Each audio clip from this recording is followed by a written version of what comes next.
Good evening, visitors. Welcome to the Australian War Memorial's last post ceremony. My name is Troy Clayton, and joining us today from the Royal Australian Air Force is Warrant Officer Jared Goff. We welcome the veterans who have served, those that are still serving, and the families that support them. We also acknowledge the members of the RSL and Services Club Association, RSL Victoria, and RSL Queensland who are watching this ceremony broadcast around Australia. During the ceremony, wreaths will be laid at the base of the Pool of Reflection by visitors.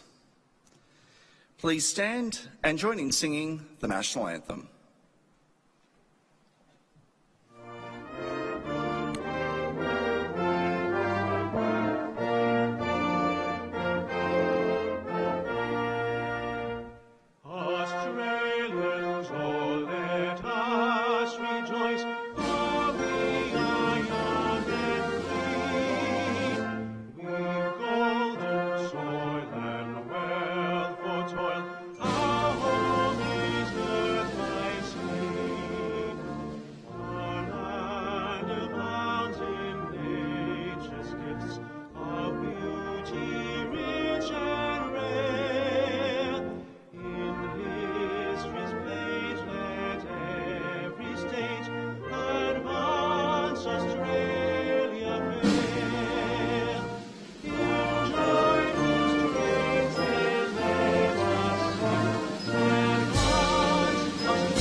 The Australian War Memorial was the vision of Charles Bean, Australia's First World War official historian.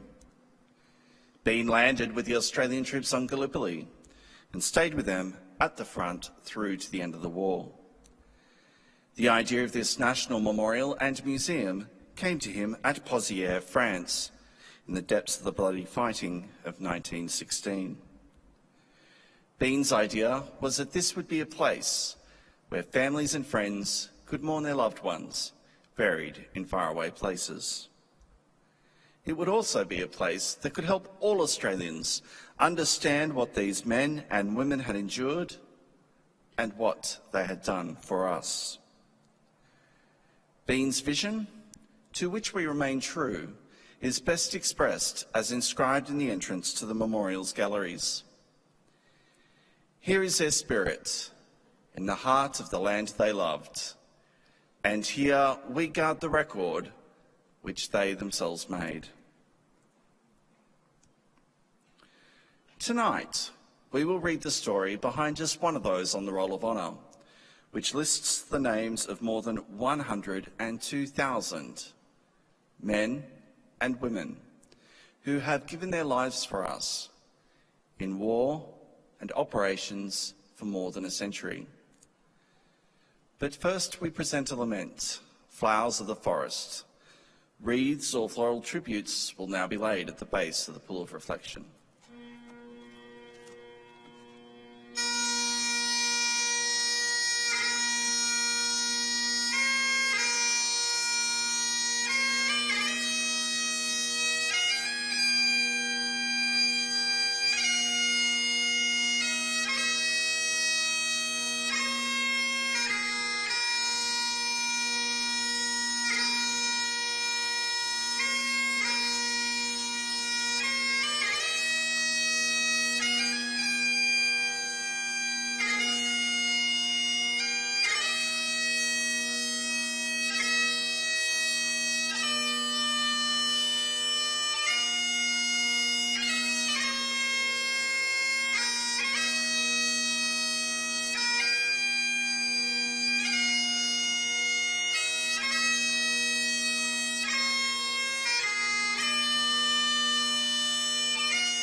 Today, we remember and pay tribute to Sergeant Claude Charles Castleton. Claude Castleton was born on the 12th of April 1893 to Thomas Charles and Edith Lucy Castleton at Kirkley, Lowestoft in Suffolk, England. He grew up in Kirkley and attended Moreton Road Council School. He won a scholarship to attend Kirkley Grammar School and after completing his studies became a student teacher at Moreton Road Council School. Castleton immigrated to Australia in 1912 at the age of 19. After landing in Melbourne, he travelled and worked from Tasmania through the eastern states of Australia and onto the territory of Papua.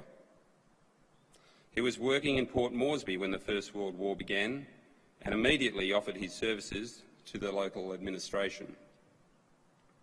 He worked with local troops to construct coastal defences as well as working at the Moresby Wireless Station. In March 1915, Castleton returned to Australia, landing in Sydney. He enlisted into the AIF and on the 11th of March, joining the newly formed 18th Battalion. After a brief period of training, he embarked with his battalion from Sydney aboard the transport ship Ceramic on the 25th of June. Following a brief stop in Egypt, Castleton landed on Gallipoli with the 18th Battalion on the 20th of August. Only a day later, the battalion was committed to the attack on Hill 60. Half of the 18th Battalion were casualties, but Castleton was unhurt. In September, Castleton was evacuated from Gallipoli to Egypt, suffering from dysentery. He returned with the rank of corporal on the 8th of December and was evacuated a few weeks later as part of the Allied withdrawal from Gallipoli. After returning to Egypt in early January, he was hospitalised again, this time suffering from malaria, a reminder of his time in Papua. After recovering, he was promoted to temporary sergeant and transferred to the 5th Machine Gun Company as part of the expansion of the AIF. He was promoted to sergeant before embarking for France in mid-March. After disembarking in Marseille, Castleton's unit, as part of the 5th Brigade, was sent north to the nursery sector around Armentières to acclimatise to military operations on the Western Front. The 5th Machine Gun Company went into action for the first time during the Battle of Pozières. On the 29th of July, the 5th Brigade was involved in an attack on the German OG-1 trenches. The infantry was quickly spotted by the Germans, who unleashed a heavy machine gun and artillery barrage on the Australians. The advance was quickly brought to a standstill, and the survivors became pinned down in no man's land.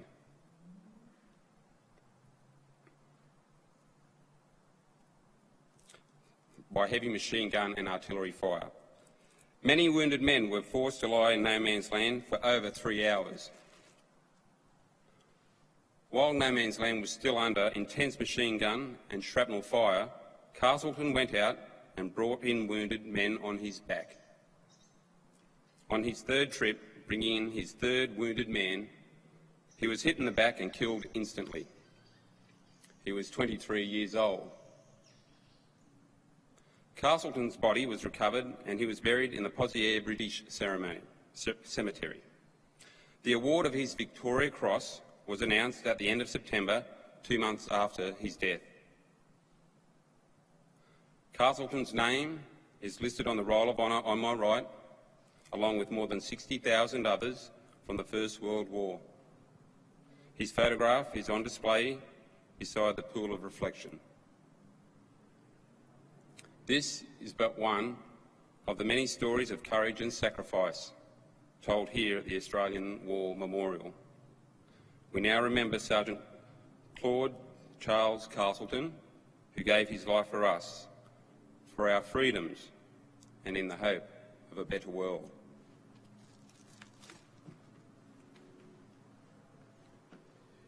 Please stand for the reading of the Ode and the sounding of the last post.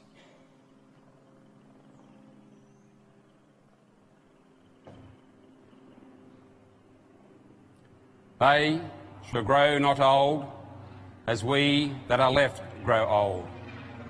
Age shall not weary them, nor the years condemn.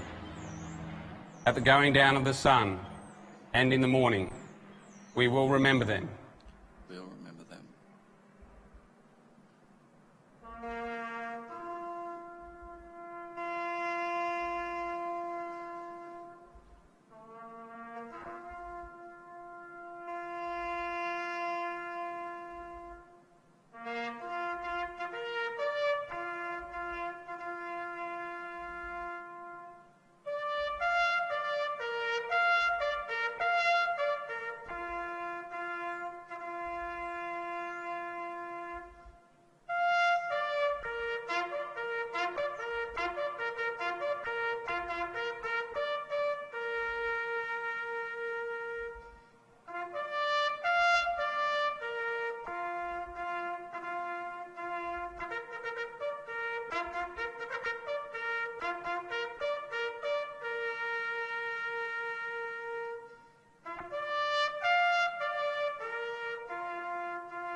Lest we forget. Lest we forget.